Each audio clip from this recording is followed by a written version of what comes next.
Hi, coaches. So today I've got another interview with a very, very special guest. Today I've got Cheryl Bond. Cheryl Bond is a dear friend of mine. I met her virtually. I've never met her in real life, but I met her virtually when I was first entering into my principal's journey, and I was working in a large corporation. And I'd heard Cheryl on an interview with Jamie Smart, and I really liked what she was saying. She's brought the principals into a very large company, which many people probably will have heard of in the US, and she really helped me to take what I knew about the principals. This is about 3 years ago, in a training course to my organization. I'll let her introduce herself, but she's now set up as a coach, and I thought it'd be great to have her on here and share some of her thoughts, her story, and some advice for us. So welcome, Cheryl. Thank you, and thanks for having me. And this is a really opportune time for me to talk to a group of coaches because as you'll hear in my little talk, I've just recently really discovered that coaching is what I want to do, and that I never intended to be a coach, but for the last 2 years, I've really been doing a lot of coaching, and I absolutely love it. So I thought that what I could do today is to talk to you in three parts, a little bit about myself and my journey, how I ended up where I am today, some talk about my coaching style, what I believe about coaching and how I go about it. And then the last part is just some advice, a little bit of advice, just things that I've learned over the past couple of years. So, as Ankush referred to, I worked for 15 years at BAE Systems in New Hampshire in the U.S. I'm sure that you've heard about the principals at BAE Systems. We introduced them there around 1999. I joined the company in 97, and we developed a whole suite of leadership residential executive programs, one of which was 4.5 days long, where we ran hundreds of leaders and directors through a program to teach them the principles. We called it Personal Foundations for Optimal Leadership, which I still think is a really good name. It stood the test of time. One more thing about my work at BAE Systems that I think is pertinent to what I have to say today. I wrote my doctoral dissertation about the work that was done at BAE Systems with a particular group. I would be happy to share that with anybody. It's out there on a bazillion sites already. But one thing that I think is important to note is that back in the 1990s, in the late 1990s and early 2000s, we didn't know what we were doing. Okay, we understood the principles. We were one of the first companies to bring it into business, and we were far from perfect. I cringe when I read my dissertation and hear the way I talked about the principles. And this was people that you know and love: Keith Blevins, Sandy Crott, George Pransky, Dick and Bettinger, Jack Pransky was in there. Both of the Pransky daughters were in there. I mean, this was a core group. We all had the opportunity to work with Sid Banks directly, one-on-one, in groups. Sid Banks came to BAE Systems 3 times while I was there and spoke to people in the auditorium. And yet, when I think about the way we talk about the principles today and the way we talked about them before, I cringe. However, 2 summers ago, I went back and contacted a number of people from BAE Systems that we had worked with, who had been through the programs, and for many of them, it had been 10 years, or between 8, 9, 10 years. Every single person that I talked to still had learning and application from what they saw in those programs 10 years afterwards. People told me things that I never realized that they got out of our programs, and they were far from perfect.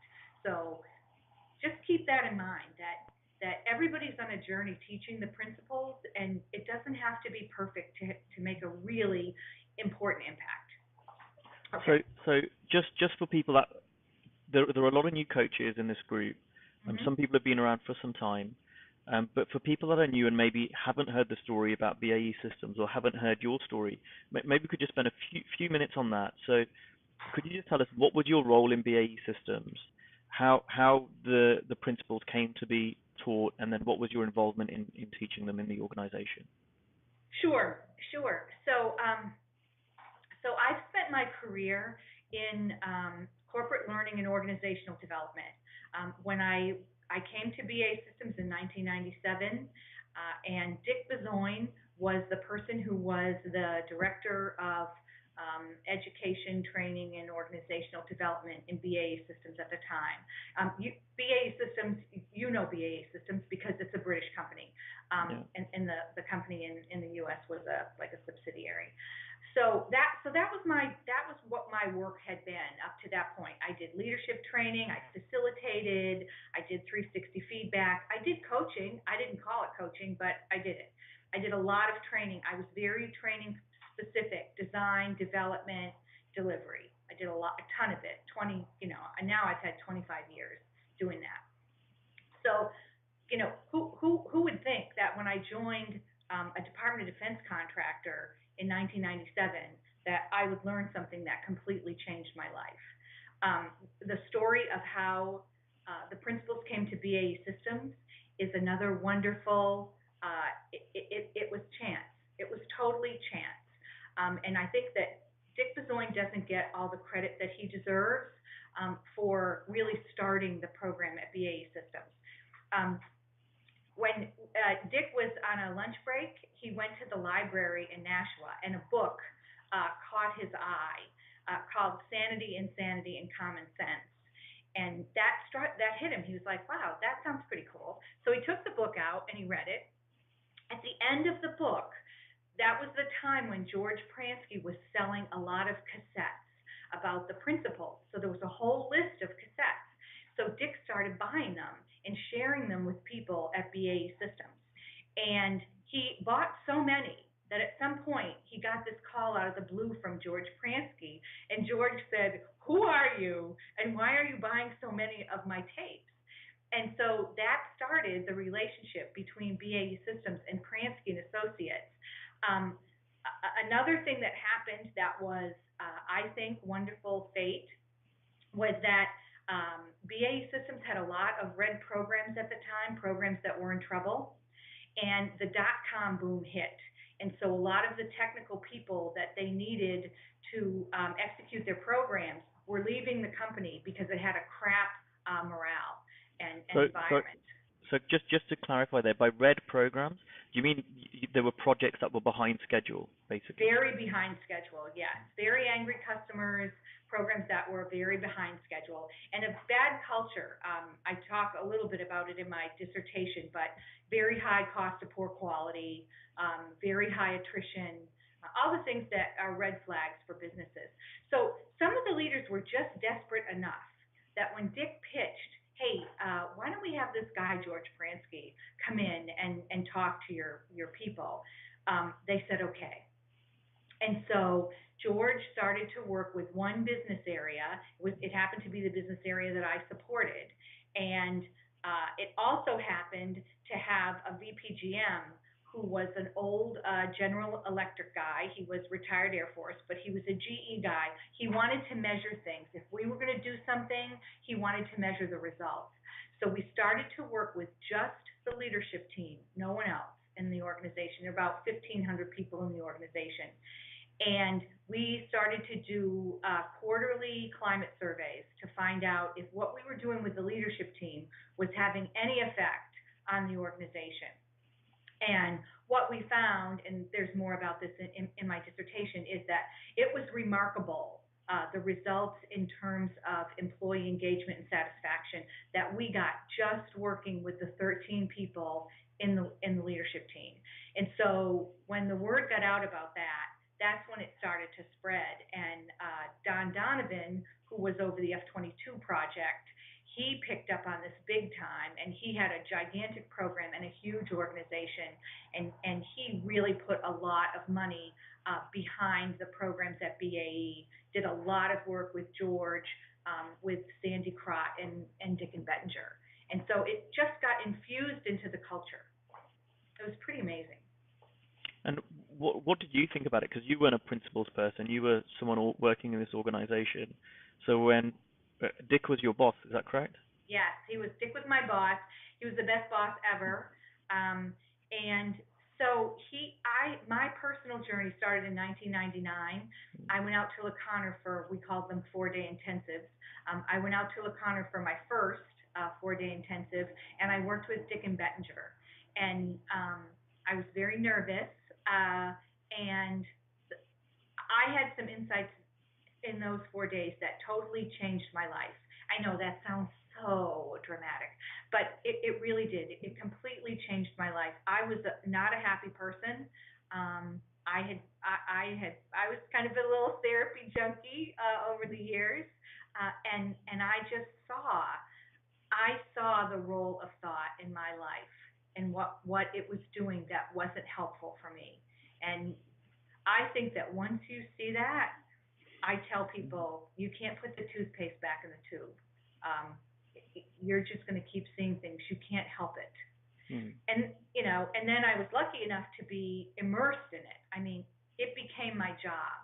That was that. I mean, I still supported parts of the business, but the principles were in everything that I did, and they were very enmeshed in the culture. So you got converted over from the therapeutic side to seeing the principles deeper, and what a wonderful opportunity. It was fantastic. I mean, who would think that you would go to work for a Department of Defense contractor and you would come across something that was so spiritual? We had leaders that looked at the principles, not all of them, but we had some leaders that looked at the principles from a very spiritual perspective that was kind of scary in business. But it was pretty amazing. It was a pretty amazing decade. I would say that it was the 10 years that were some of the best years of my whole life. So, just sticking with your journey then. So you're working for this defense contractor. You're surrounded by all these amazing principals, practitioners, and teachers. You're sharing this, and I'm guessing learning so much along the way. What kind of happened next then? So what happened, as often happens in business, there was a leadership change at the top, and the new person, who happened to be a woman, the new person who took over was very anti what we called state of mind. She was just in a total philosophical disagreement, and she also did a bit of the, when we heard about Cecil the lion, when the new lion takes over, he eats all the babies of the past leader. So pretty much that was what she decided to do, and so they really shut us down. There was just no more. There was no more state of mind. So what I decided to do, for a couple of reasons. One of them was because there wasn't a lot of research out there about the principles. So I started thinking about, well, there's stuff out there about resilience and hardiness, and so I'm going to start talking about the principles in terms of resilience. So I rebranded a lot of the programs that we offered and talked about them in terms of resilience. I took state of mind out of the titles and sort of went underground and continued teaching.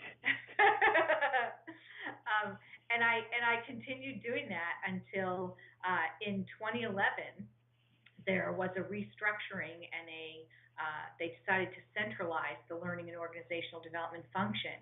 So essentially they dismantled our department.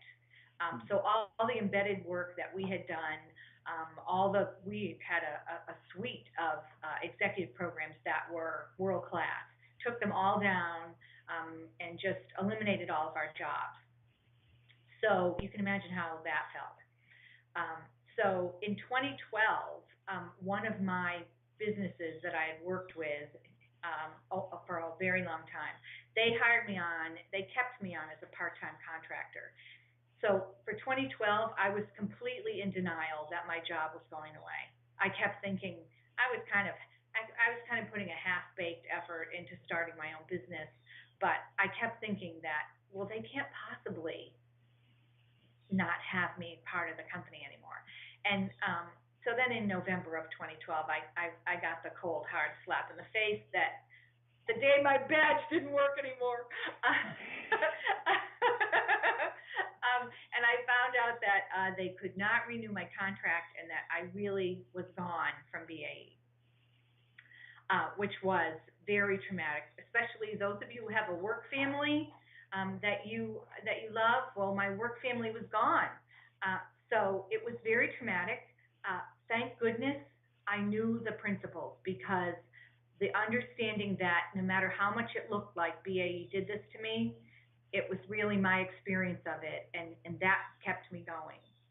Fast forward to now, and I am doing work with BAE Systems. I have some coaching work that I've been doing with them. So, and I'm also doing some coaching with Cobham, which you're also familiar with, based on my BAE contact. So it's kind I'm not familiar with Cobham. What's Cobham? Oh, so COBHAM. It's also a British-based company. They're in the Department of Defense field. They make more parts and pieces than they do big systems. But they're a very old company. They're older than BAE.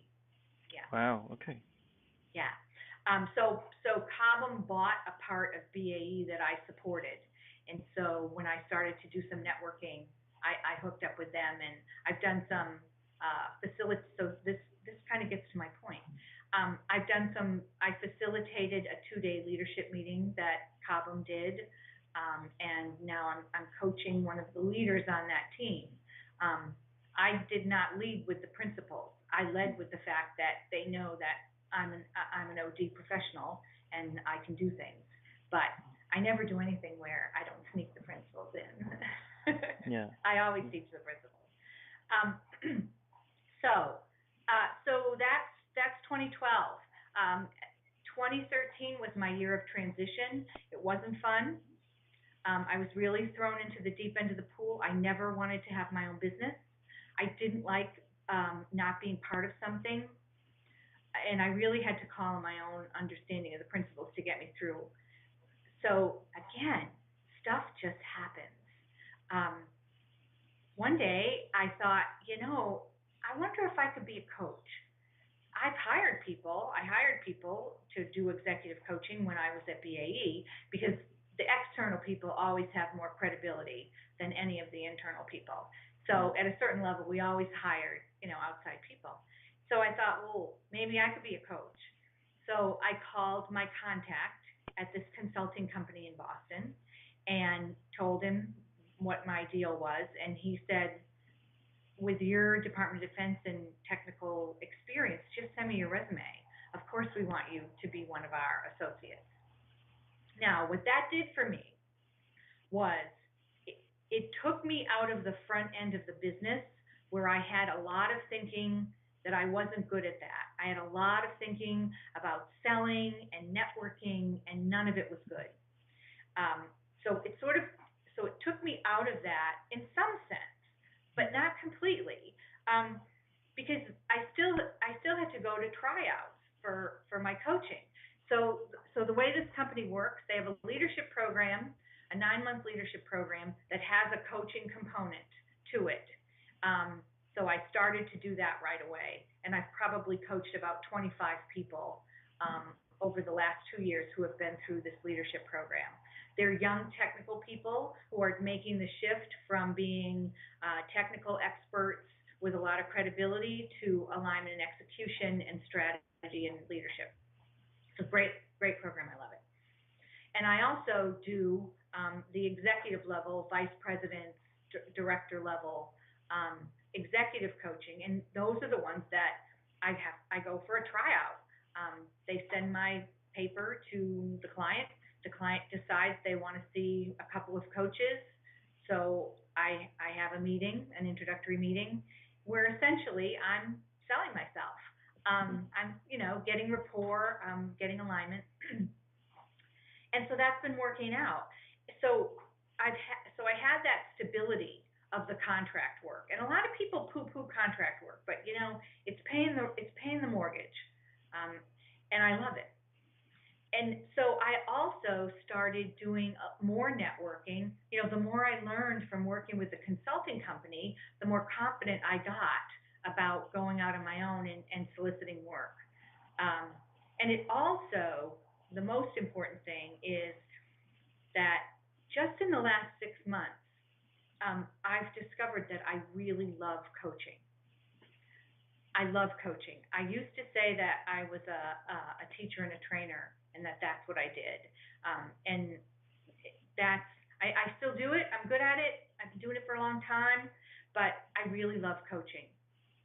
And when I talk about my coaching style, you'll hear a little bit more about what I've learned and what I like about it. Um, So can we just go back a second? Because yes, yes, sorry. because this is so I'm making notes so I don't forget. There's so many things that I wanna ask about, and so for the first thing, I guess there are a couple of things I want to ask. One is tryouts. Mhm. So you're going and you're trying out and you're talking to very very senior people. Mhm. Now you're coming in with an understanding of the principles and overtly or sneakily you wanna share that with people. So what have you learned from that process? What do you do? What do you say? Uh, Mhm.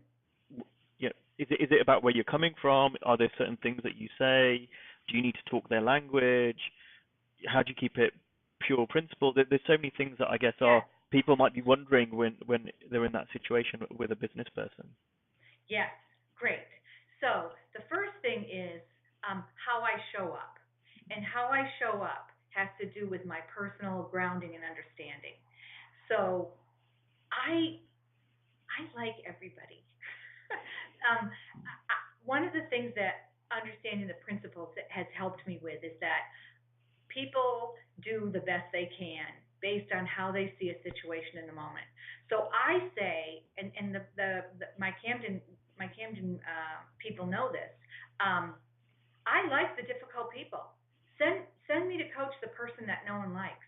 Send me the person that that leaves a ton of disaster in the way. I'm coaching somebody right now, and his manager describes him as he's a big black Labrador Retriever, and he comes into my office and he's so passionate about his work and he's so excited, but what he doesn't see is that his big fat tail is knocking everything off the table, and he's just causing complete mayhem. And it's a perfect way to describe this guy, and so I love coaching him. So I like to work with the people that are very challenging because I don't see them as challenging. I see them as people who are struggling. Mm. So that helps. The other thing is that all I'm doing in a tryout is getting rapport. I'm not teaching the principles to anybody until I understand their business and I get rapport. But rapport is first. Many of the people that I'm having a tryout with, no one likes them. The fact that I'm sitting there listening to them and throwing goodwill at them and really being interested and compassionate, they're not used to feeling like that. Mm. So they want more of that. Um, they're people who aren't used to being listened to, Mm. and taken seriously Mm. sometimes. So just how I show up helps me to win tryouts. But the real bottom line, and it's how I won my very first big time executive coaching gig. The guy said to me, "Look, I know what I need to do differently. I've known what I need to do differently for a long time. Um, what are you going to do that's different?" And I know how to help people to change their behavior, because you're not going to change your behavior if you don't change your thinking. And I understand how thinking works and how to help people to get new thinking and new perceptions. And when they do, their behavior changes. And I'm pretty confident about that that's how it goes. And he said, "Okay, good." And that was it. So that's Now, how I got the tryout. That's how I won that so when you talk about rapport, I'd like to delve a little bit deeper because I think that's where the magic is, right? That's where maybe it might help a few people. So Mhm. I'm assuming that when you say rapport, I think I know what you mean. But rapport in itself as a word can be interpreted in many different ways. Now I know when I used to work in corporate many years ago, if someone said to me get rapport with someone, I'd be like, oh crap, I've now got to like be nice to them, and I've got to be the Yeah. salesman type. Oh, how are you? How's your day? How do you have any kids? And to me, it would always be very difficult and very fake. And I know that's not what you're saying, but could you say a little bit more about what you mean about rapport and what that looks like? Because I think that could be helpful for people. Sure. Sure. Um, it's it's not. It's so natural for me now that I don't feel like it's fake. I am truly interested in other people. I'm truly interested in these people, and I want to help them. And I think that I want to understand how they see the world because that's how I'm going to find the way to help them. And so all I'm all I'm doing is just being really curious about what their world looks like. But it comes from a genuine sense of wanting to understand them. It's I don't have a formula. It's not faked, and I'll tell you how I see the value of it and when the penny dropped for me, and I realized that it made sense. When I taught at BAE Systems in this big leadership program, we did stand-up teaching, small groups that were facilitated, and one-on-one sessions. And so on the first day, every small group had a facilitator that was their small group leader. We would break up into our small groups, and we had this agenda of what we were supposed to do in that small group. And so, if any of you know Kathy Casey, she was one of the facilitators. And Kathy Casey, Keith Blevins, Dick and Bettinger, me. So at noontime on the first day, Kathy's small group would be doing so much better than the other small groups. They'd be bonded, they'd be into the program. And so at some point, we said, Kathy, what are you doing with your small group on this first day? And she said, well, I hate to tell you this, but I'm not doing the agenda. She said, all I'm doing with them is getting rapport.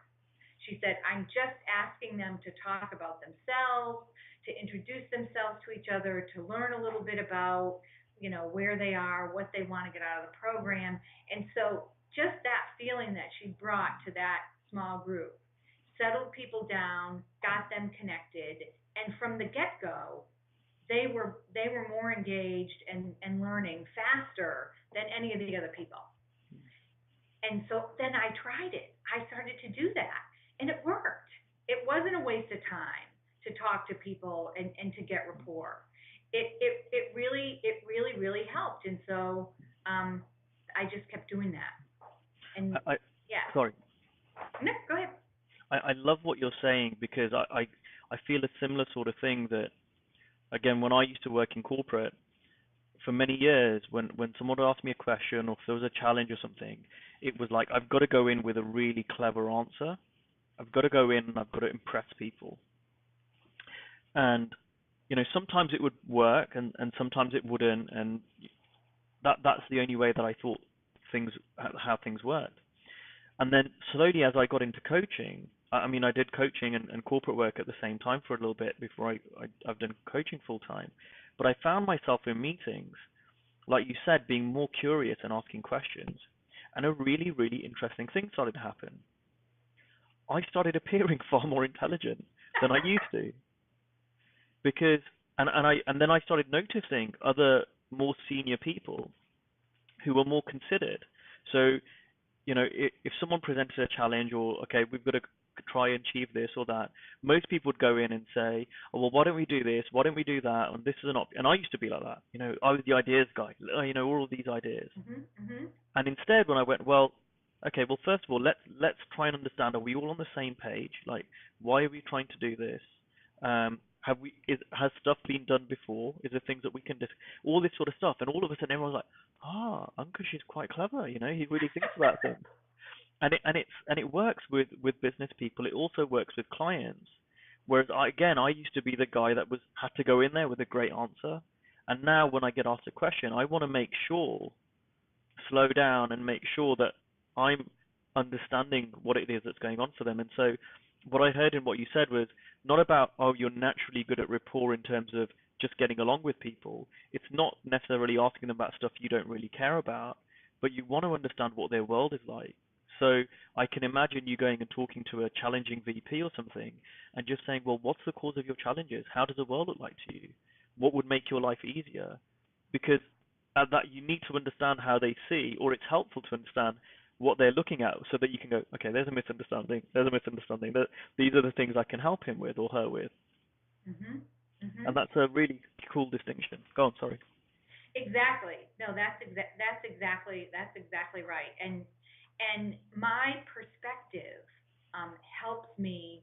My perspective about people doing the best they can helps me to not take what people say and do personally. Um, I don't I don't feel threatened. I don't get defensive. I mean, yeah, I might get defensive still. You know, everybody gets defensive once in a while, but I care less about what people think of me and put more effort into trying to understand how they are in the world. You know, what their world looks like. Kind of like I was an anthropologist, you know, and I'm in a new. If you think about it, when you go on vacation and you're in a new place, everything's cute, everything's cool. It's because you have that attitude of curiosity and openness, and you're Mm. not bringing a lot of judgment to the situation. So that's what I do. I really just try to suspend my judgment and get curious. And the second thing that I wanted to ask you was about networking, so soliciting work. And again, I think that can put a lot. People get nervous about that. People get fearful, or what do I say? It's probably going to be similar to what we were talking about this report piece. Could you talk a bit more about what you've learned through networking and engaging with people, Hmm. and specifically from a point of soliciting work? Mhm. Mhm. So the first thing that I learned was that everything that people tell you to do, it doesn't work for me. I spent a whole year going to these human resources management meetings. You know, these regional meetings where I happen to be. There's three different series that you can go to, and I would go to these, and I would listen to a speaker that most of the time was talking about something that I totally didn't agree with. Because once you have kind of a principle based approach, it's hard for you to listen to some of the outside in approaches. But I would go, and I was doing exactly what you talked about. I was trying to be nice and trying to network with people. I would have a lot of thinking about what I needed to do and who I needed to sit by and who I needed to talk to, and nothing ever came of it. Not one single thing. I never got one lead, nothing from going to those meetings. And so then I sat back, and Robin Sharbit. I was in a program with Robin Sharbit. He's a fantastic practitioner, and one of the things that he said to me, he said, Cheryl, he said, you are a total love bunny. Just go out there and talk to people, and just talk to people. So I started talking to my friends, and I had one friend who was he's a senior vice president of a regional group of long-term care facilities in a number of states here in the Northeast. And I've known this guy since college. I never had a conversation with him about his work. And so I set up a lunch. I said, hey, will you have lunch with me and talk with me about your work? And he said, sure. And so, that led to, first of all, he's a fantastic leader. He does not need my help at all. So that took care of that. But when I started talking about the work that I did, he said, "Oh, you should talk to this person, and you should talk to that person, and this person right here, she is going to love you." And so he sent out, emails to people, and I started meeting with people. I ended up getting a number of training opportunities to teach in a nurse leadership program. It made me realize that I needed to close the aperture in terms of the group that I was going to market myself to, because you can teach the principles to everybody in the whole world on absolutely anything. So it's too big. So I decided, all right, I'm going to narrow my focus to the long-term care market and to work with nurses and administrators in that market. I don't know what you call them in the UK, nursing homes, long-term care facilities. Yeah, nursing homes and carers. Yeah, skilled nursing facilities. It happens to be an industry that's booming and only getting bigger and bigger every day as the population ages. And I found that I loved this group. I loved working with a group of people who were as passionate about their work and their clients and customers as my Department of Defense guys were. So that snapped a niche for me. But it happened by just sitting back and saying, yeah, let's go talk to your friends. Mm. That was his, and I was also obsessed about my website. Obsessed about getting a website up. It had to be perfect. I had to blog, blah blah blah. And so my website went up in 2013. This summer was the first time I ever got a lead from my website. So that was a lot of wasted effort. Yes, I need to revamp my website now because it's all outdated. But you know what? That's not how I got my work. I got my work by talking to people that I knew, and having conversations with them about their work and what I do, and that led to people I should talk